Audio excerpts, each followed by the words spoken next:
So, what James is filming, by the way. Hi so there. you know, everyone. So what we've decided to do is every Wednesday we're going to do like what we're going to do again. So we're going to do a question and answer session basically, That's it, but based yeah. on questions we get in the comments the week before. Yeah. Yeah. So if you've got any questions out there, so there's this chap flipping cars. He's asked a couple of times, and I'm assuming a more in-depth answer to how I got started in the trade. So we're going to do that today. But if you've got any questions you want to ask me about, I don't know, how to buy cars, anything to do with car trading. And then we've got James, who's like our car guy, who's more, I'm more about the business than anything. Where Yeah. James, you're more car focused, aren't you? I'm- You know I'm the- more about cars. I'm the than bigger anything. petrol head than you are. Yeah, that's it. definitely. Yeah. You're like I'm terrible at cars, to be fair. I don't So- love them like you love them. Yeah, I so- love the running of the business. That's what I like. Be more like models and specs and technology and that's it. engines that might be in certain models and That's stuff it. like that. So if anyone's got anything they want to ask James about cars, just anything that you've seen from the videos and you think, I'd like to ask James that. And also as well, don't forget we've got Wayne here, our valeter.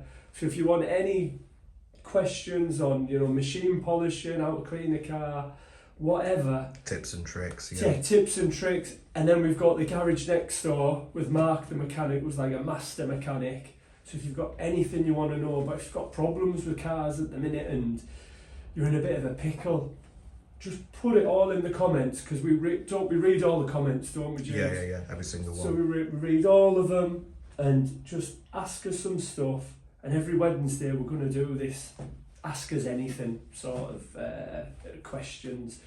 So we'll do like 10-15 minute video. So going back to that, I know in the first video I explained how I got started, but I'm assuming you want a more in-depth, detailed explanation. So, like I said in that video, I had about 10 grand, and I thought, right, I'm going to buy 10 cars with a 10 £1,000 cars. But then I thought, no, I better not do that. I'll buy 5, and then I'll have £5,000 spare. And I know you're probably thinking as well, what did you do? Did you go to the auction? Did you buy them local? How did you get your insurance sorted?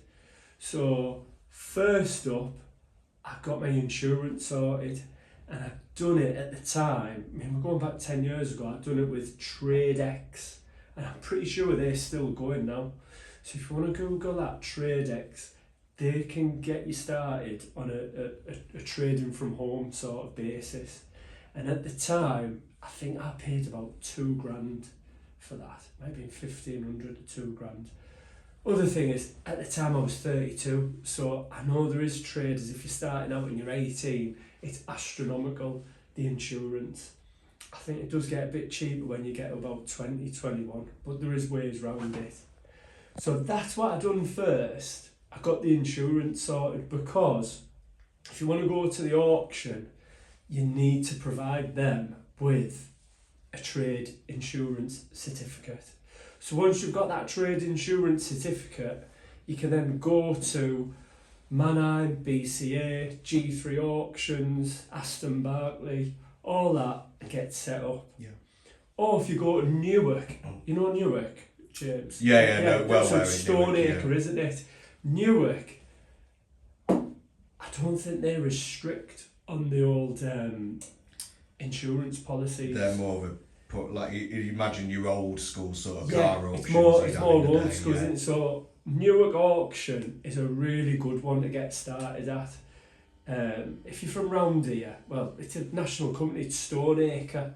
So I know there's like ones up in Middlesbrough, Stoneacre, we've got Sheffield, they're all over the country. All the Part X's from Stoneacre get put into Newark auction. And there's some really good cheap stuff there. Well, there was back in the day, and I do know a couple of people that still go there. So that's what you need to sort out first. Sort out your insurance. Obviously, you need somewhere to store cars. I'm assuming you're starting from home, something like that. Like I say, I started off with 5. I remember the first car that I bought, and it was a Vauxhall Vectra, and I bought it off Gumtree for 350 quid. Gumtree, my God. Yeah, it was Gumtree. And it was 350 quid. And I went to this bloke's house, and he just wanted shot of it. And it had the engine management light on, and I paid 350 quid. Then I went to the valeters, I cleaned it, it had a long MOT on it, and then I advertised it on Auto Trader for like 695 or 795. And I sold it by the weekend. And I even put in the advert, engine management lights on, etc, etc. But it's got a long MOT. And this lad just come and he just bought it. And I made like 350 quid, something daft like that. And that's when I got that like, bloody hell. That buzz. I got that buzz. I'll never forget. If no one sold a car yet, when you sell your first car, you'll never forget it. It's such a good buzz, because at the time I was DJing, and to make 350 quid, probably had to do 2 gigs to get 350 quid. So I was like, bloody hell, I've just got 350 quid, and it was dead easy. So then I was like, right, I need to get down to the auction and buy some cars. I had sorted my trade policy out. So then I got in touch with BCA, and I never forget, I went down to Derby, and it was like a cheap sale, and there was this Skoda Fabia that come through, and it was red. So obviously you've got to remember, I've just made 350 quid on the Vectra. I'm thinking, this is piece of piss, this is right easy. So I go down to BCA, try and buy a car straight away, buy this Skoda Fabia. It was red, it had windy up windows, and I paid like 200 quid for it. But with the indemnity fee and all the other bollocks, it probably come to 350, maybe 400. So you spent your profit from the previous deal, basically. Yeah, it all went. But I thought, I'll turn it round and I'll be able to get 995 for this. Yeah. Anyhow, and this is the time where I knew absolutely nothing about cars. So then I get on the motorway, it's overheating. The clutch was slipping. I was like, oh my God. So I don't know how I got it home. I kept topping up with water. I thought, right, this car was be 400 quid. I'm not going to spend any money on it doing it up. So I'm just going to put it on eBay or Auto Trades, whatever, and just sell it for what it owes me. So I put it on straight away, and then I never forget my ex-wife. She was really pissed off because that night I had this bloke from Romania ring up, and he's like, can I come and see the car? And when you're young and when you first started out, I'm like, yeah, come round at 8 o'clock tonight. You be a people pleaser, don't you? Like, yeah, whenever, mate, yeah, crack on. Come round at 8:30, So he turns up with all these Romanian family, and there's like 10 of them.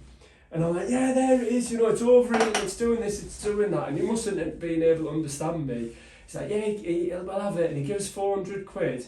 He drove off, and then about half an hour later, all I get is a banging at the door, like, boom, boom, boom.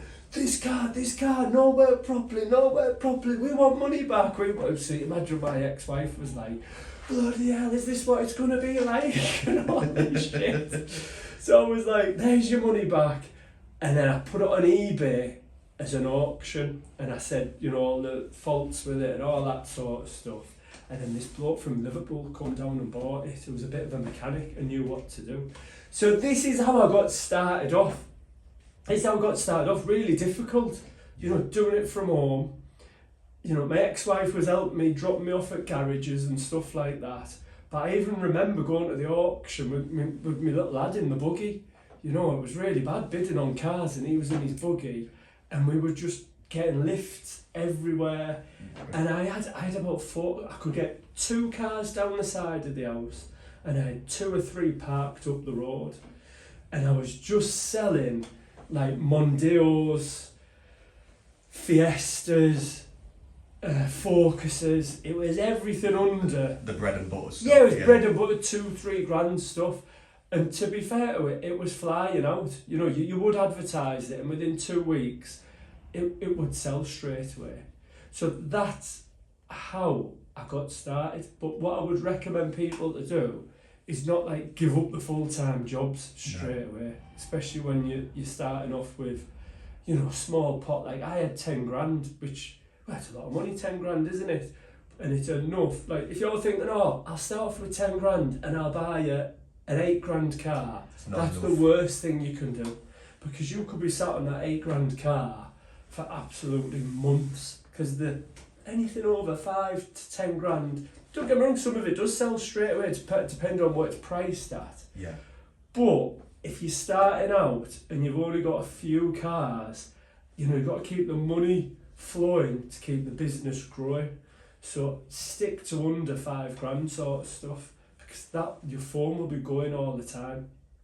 But the problem you have got is, you know, what are the customers like under 5 grand? We're just going to say that customers under 5 grand want more than what the car is actually worth, and Yeah. it's that strange thing of once you get above that 5 grand limit, people expect a certain condition of car for the Yeah. age and the mileage. Yeah. You have But no anything problem. under 5 grand, and the other thing is you can't prep it to the, you know, can't get it properly. Because you've just got not got enough margin in it anyway. Exactly, you haven't got enough margin. They're 10 years old as well.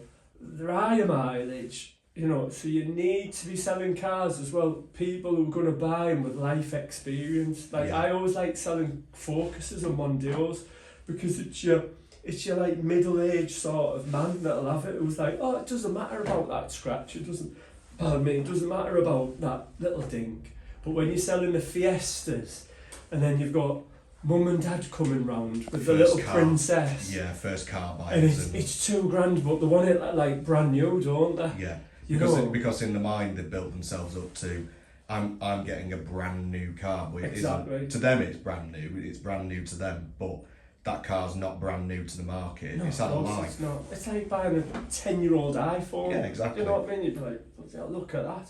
But their expectations, the first time drive, it's not the first time drive, it's more the mum and dad really. Yeah, They always seem to be a bit of a nightmare. So when I was starting out, I did enjoy selling the Focuses, the family cars, you Mm. know. So that's how I started out, and I was DJing at the time. I was still doing 3 or 4 nights a week DJing, and then I just remember Monday, Tuesday I'd go to Derby, BCA. No, sorry, I wouldn't. I'd go to Mannheim.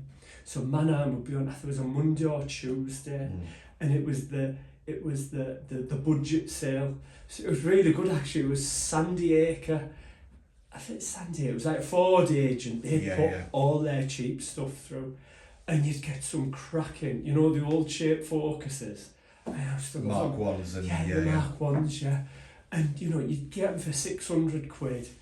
With the indemnity, maybe 750, 800 out the door, and then you could put them on the drive for 1,500 quid by the weekend, you know. And then I would try and clear in my head 300 to 400. So if I could do 2 of them a week, it's 800 quid a week, isn't it? It's Yeah. great. You've doubled your money yeah, effectively just in that time. Yeah. Yeah. And the other thing is, when you're starting out as well, if you're doing the cheaper cars, you want to stay under the VAT threshold, which I think is about 80 grand. So if you do 80 grand's worth of sales, over 80 grand's worth of sales in a year, you're then going to have to go VAT registered, Yeah. and then you've got to pay 20%, you know, you've got to pay it on everything, every quarter.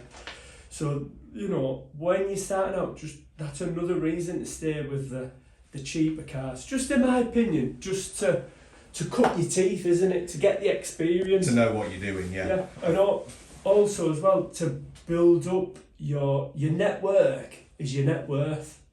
So obviously, I started out, and I've come down from Middlesbrough to Sheffield because I was DJing in Sheffield on a Saturday night. Look, DJ, He's still going for it. and I was DJing every Wednesday and Saturday in a club, and that's how I met my ex-wife. So she come up and asked for a record. I was like, oh, she's alright, and I asked her out, and then, you know, roll on a year. One thing led to another. Yeah, that's the it. classic saying goes. Yeah.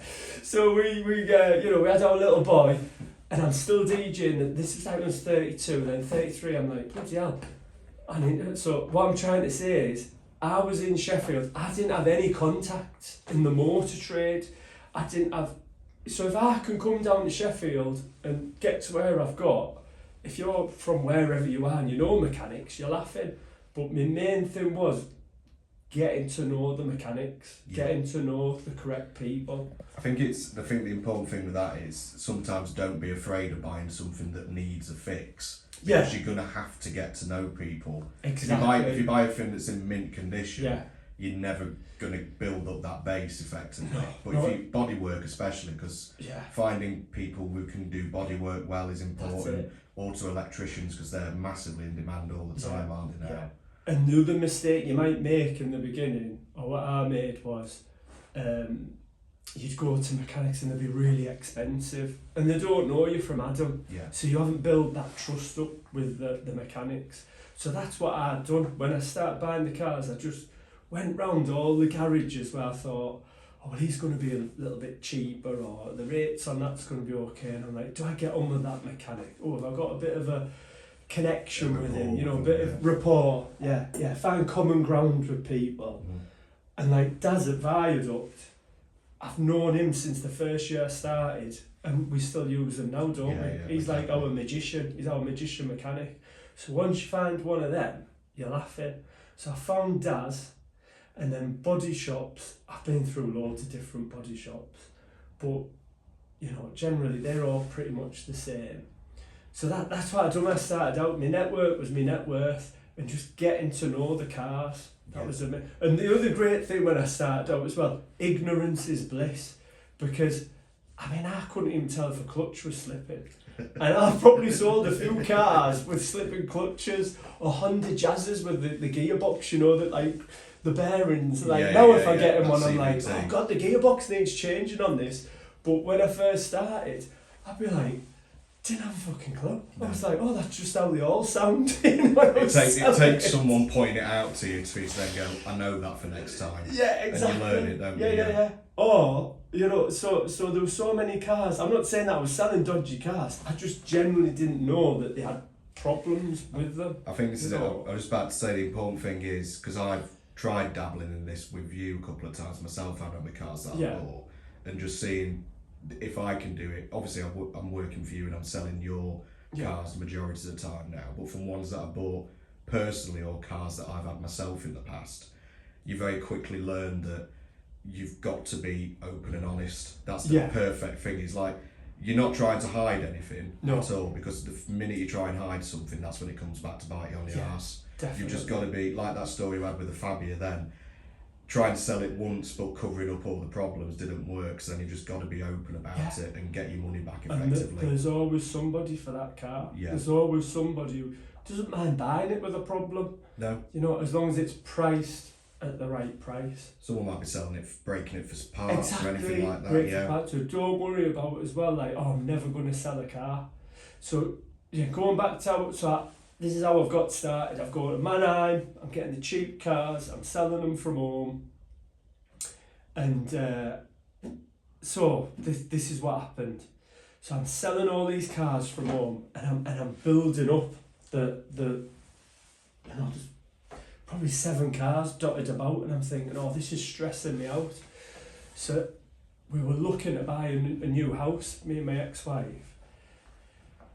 and there was a house up in, you know, Norton, where I live now. Yeah. Right? Bottom end of Sheffield. So the house, that was just normal semi-detached house, and looking back now, it was the most ridiculous idea in the world.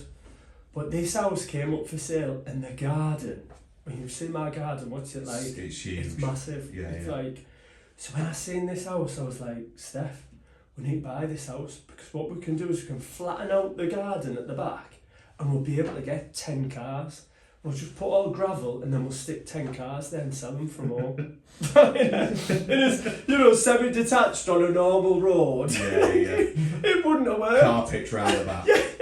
People turning up. But I was just so focused in my head On getting some space. on getting 10 cars. Yeah. So I was like, I put an offer in for the house, it got accepted, and I was all geared up to put 10 cars at the back of the house. Also as well, if there's anybody from Middlesbrough watching this, my mum lives on Ackland Road, and there's a bloke who lives next door but 3 from my mum's. They're called the Woodiers, and they actually have a shitload of cars on their front. They've got like 10 cars. And I was like, well, if they can do it, I can do it down in Sheffield. You know what I mean? But Woodies are quite hard, so, and I'm not hard. But so that was that was my thinking.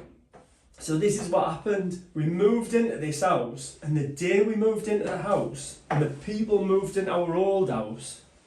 Now, our old house was a brand new house. It had only just been built. We were only there for 2 years. The alarm went off on the old house, and the chaps that bought it rang me up, and they were like, "The alarm's going off. Do you know the code for the alarm?" And I'm like, I haven't got a clue. Let me ring the builder who built the house. He might have the number. So I rings up Roger Garnett, if he's watching, top bloke. I'm like, "Roger, we've moved house and the new people need the number for the alarm." He's like, "It's whatever." He's like, "Why the bloody hell are you moving out?" And I'm like, "Well, I needed a bigger place because I'm selling cars and I want to get 10 cars on my house." He's like, "Well, the bloody hell are you doing that for?" He went, "I've got a car pitch that you can rent off me. It's empty and it's in Eckington."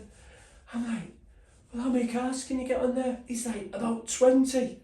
I'm like, "How much do you want for it a month?" He went, 300 quid.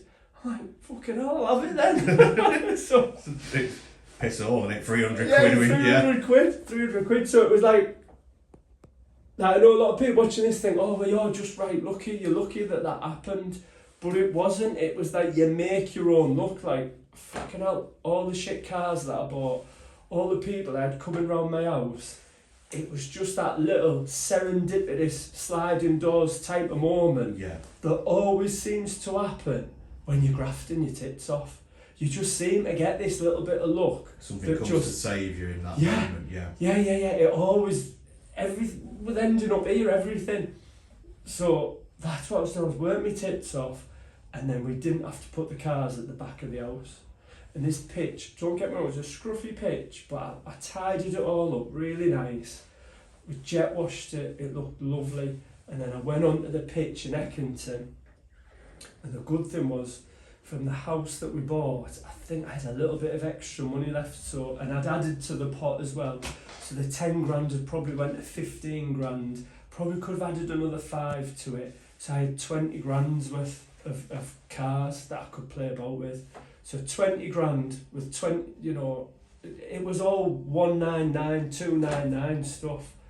But the beauty of it was, once I'd got up to that 15 sort of cars for sale, I was busy all the time. Yeah. You buy more, you sell more. You buy more, you sell more. And then the cars that were hanging about a bit longer, you weren't that fussed about them being there as long because you're busy with other ones that you're selling. Yeah, one will come to replace that one you've sold. And exactly. Yeah, you can fill a gap, can't you? Exactly. It was, do you know what, when I look back at it, it was such a beautiful time. Yeah. So because we're reminiscing, I've actually got a picture of this is how I started. So this was it in Eckington. And it was a beautiful, look, there's my little lad. There's Nancy. So small there. But you can see, you know, all the cars, like, I think that 2495, that'll have been £1,000. But this is what I want to get, like, this was a beautiful time in my life. This was when I remember having 15 cars on the pitch. I mean, look how all nicely presented they are. They're all lovely. Like, your OCD was so happy then, wasn't it? Oh yeah, honestly, I was so happy that everything was straight. I mean, I remember that magenta. I gave 1,500 for it. It had 7,000 miles, and we sold it for like 2,990. You don't even see them anymore, do you? Those cars just don't exist. No. Yeah. But the beauty was, you know, once that had sold, Monday morning or Tuesday when it was, I'd be straight down Mannheim and I'd replace that space. That's what it was, just replacing spaces all the time. And it was great. So that's how I got started. And then from there, this got knocked down and got built into houses. Yeah. And then this came up. But by that time, I'd gradually built the pot up. So that's how I got started. So I hope you enjoyed that. Good stuff. Thanks, Dave.